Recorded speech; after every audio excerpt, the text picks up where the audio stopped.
이분은 대략 한 50대 남성이세요. 50대 남성이시고 이분의 히스토리를 간략하게 살펴보면은 약 한 30년 전에 이제 첫 코 수술을 하셨어요. 그때는 이제 실리콘으로만 수술을 하셨겠죠. 그 뒤로 또 그 이후에 20년 전, 그러니까 10년 후가 되겠죠.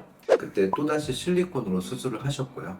그 다음에 지금으로부터 약 4년 전에 다시 한번 모양에 대한 불만이 있어서 실리콘과 그 다음에 귀염골, 그리고 중간에 환자분 기억으로는 명확하진 않은데 메드포 비슷한 걸 사용하셨다고 들었던 걸로 기억을 하셔가지고요.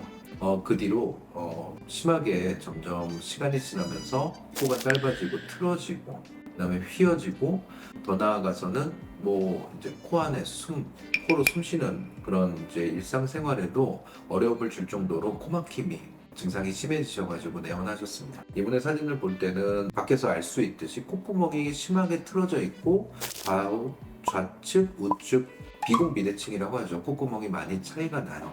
그 다음에 이제 코끝이 우리가 구축이라 그러면은 안에서 만성적인 염증, 그 원인은 대부분은 이제 실리콘과 어떤 면역학적인 반응에 의해서 지속적으로 천천히, 어쩌면 본인이 인지하지 못할 정도로 천천히 진행이 되어서 그 주변 연골 조직을 서로 당기게 되기 때문에 코끝이 들리는 현상이 발생을 하게 됩니다. 이러한 경우는 실리콘은 부분을 제거하고 그 다음에 뭐 6개월 정도 기다려봤다가 피부가 좀 부드러워지는 그런 방법도 있고요. 수술 안 한 것처럼, 아니면은 최고로 이뻤던 것처럼, 아니면 더 이쁘고 멋지게, 그런 어떤 목표보다는 조금 더 현실적인 목표를 갖고 나는 그냥 사회생활을 할 수 있을 정도, 그 정도의 이제 모양으로 목표를 갖고 이제 수술을 진행을 해볼 수도 있습니다. 결국은 구축이 진행된다는 거는 맞아요. 그 보형물이 가장 큰 주된 원인이기 때문에 보형물을 제거하고 그 이유를 왜 바로 수술을 진행할지 아니면 기다릴지, 그렇게 이제 우리가 두 갈래로 목표를 세우는 것이 가장 현실적인 방법입니다. 그리고 이분의 같은 경우에는 지금 사진에서 보다시피 콧구멍도 틀어졌고 비주도 틀어졌다는 거는 이미 우리가 밖에서 비중격도 손상이 있다라는 거. 그리고 제 경험으로 미쳐보거나 사실 이제 수술을 하다 보면은 구축이 굉장히 심하게 그리고 빠르게 오시는 분들은 실리콘 보형물과 동시에 대부분 비중격이 굉장히 손상이 많이 돼 있는 분들이 대부분이에요. 예, 굉장히 많습니다. 수술은 그러면 치료는 어떻게 됩니까? 라고 볼 때는 보형물을 제거하고 보형물 주변에 생긴 아주 나쁜 영향을 미치는 막 캡슐이라고도 하죠. 이러한 것을 조심스럽게 제거를 하고, 그 다음에 두 번째는 뭐였죠?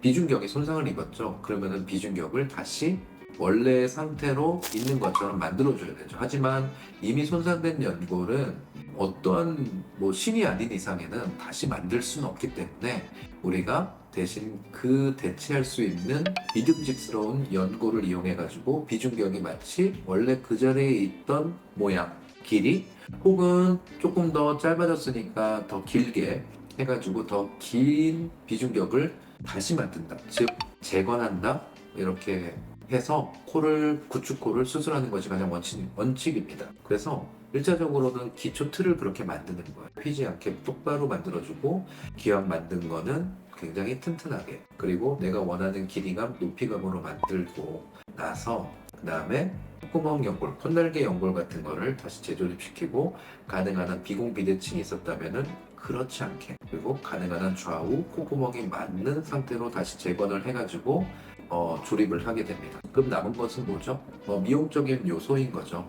외장을 우리가 이제 꾸며야 되는 거죠. 근데 많은 분들이 이렇게 변화가 한번 있고 나면은 실리콘을 또 사용하겠습니다 라고 하면은 굉장히 싫어하시는 분들이 많습니다. 그렇기 때문에 실리콘을 사용하지 않고 콧대를 올릴 수 있는 거는 이미 많은 분들이 알고 있으실 거예요. 고어텍스라는 그런 인공 보형물이지만 그런 것도 있을 수 있고, 충분히 채취할 수 있는 진피, 그 다음에 남은 거는 우리가 사용했던 자가늑연물이죠. 귀염볼 양측을 다 사용을 하더라도 콧대를 멋있게 높이감 있게 만드는 거는 어렵습니다. 그래서 충분한 양을 커버할 수 있는 거는 이 세 가지예요. 근데 실리콘보다 고어텍스?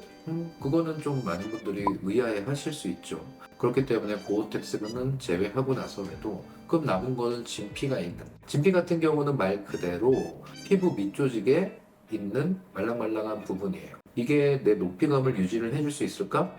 첫 한 달은 그럴 수 있지만 사실 시간이 지나면서 좀 가라앉는 부분이 많습니다. 즉 다시 말하자면 치료적 목적이고 그 다음에 표피, 우리가 겉빛, 피부를 약간 보강해주는 재료이지 약간 뭐 미용 목적으로 막 4, 5mm 정도 올릴 수 있는 그 정도의 어떤 보형물의 역할을 대체해줄 수 있는 재료로는 다소 조금 부족한 감이 있어요. 그래서 남은 거는 역시 자가늑연골이 되겠습니다. 자가늑연골도 여기서는 두 가지 종류로 이제 사용을 해볼 수가 있죠. 하나는 실리콘처럼 이제 통연골을 깎아가지고 다듬어가지고 사용하는 거예요. 그리고 또 다른 하나는 저희 병원에서도 사용하고 있는 샌드플란트라는 이름으로 이제 사용을 해서 이제 모양을 다 파괴를 한 다음에 파괴를 한다기보다 모양을 바꿔가지고 우리가 다시 재조립하는 형상이 되는 거죠. 그럼 이 두 가지 중에 뭘 선택을 해야 될까?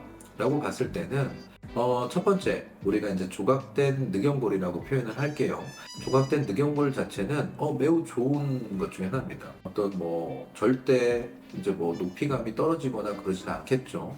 그렇지만 그 워핑이 발생할 수 있는데 이게 안타깝게 수술할 때는 또 괜찮다가 수술 후 2달, 3달 정도 지나면서 점점 점차적으로 내 몸 안에서 이렇게 휘어짐 현상이 생길 수 있는 경우가 있습니다. 그러면은 이것도 약간은 조금 다시 한번 고려해 봐야 될 그런 수술 재료 형태 중에 하나입니다. 그리고 또 하나는 아까 말씀드렸듯이 우리가 콧대를 보통 올리게 되면은 한 4.5, 최소 한 5cm 정도의 길이를 통연골이 필요해요.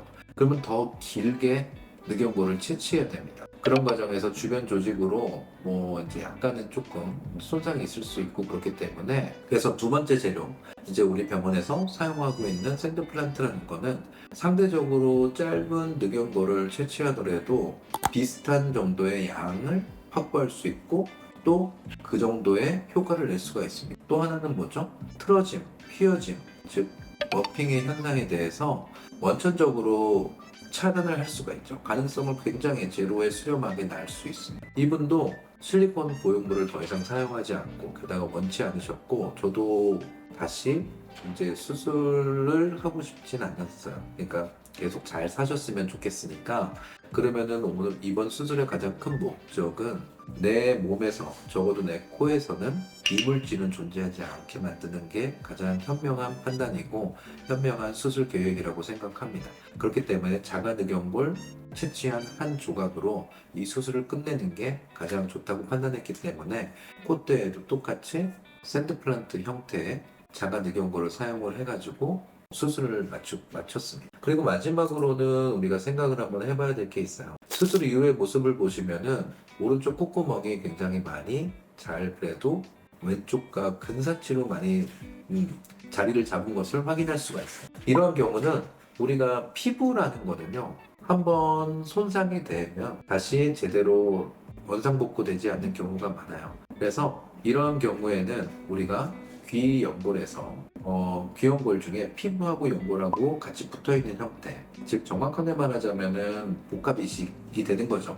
오른쪽은 왼쪽을 최대한 비슷하게 맞추기 위해서 귀 연골에서 피부와 귀 연골을 같이 붙어있는 형태로 이식을 해가지고 복합 이식을 진행을 했습니다. 그렇기 때문에 적어도 우리의 목표는 그런 거죠. 현실적인 목표를 가졌어요. 정말 좀 팬시하고 막 정말 배우처럼 그런 멋진 코, 막 높고 화려한 코 그렇다기보다는 내가 앞으로 살아가는 데 있어서 죽을 때까지 뭐 물론 굉장히 오래 사시겠지만 이제 사람도 잘 만나고 그도 벗고 이렇게 이제 살 수 있는 그런 모양 그런 현실적인 목표를 갖고 수술을 진행을 했습니다. 오늘 간략하게 여러분들과 함께 실제 수술 케이스에 대해서 리뷰해보고 알아봤는데요.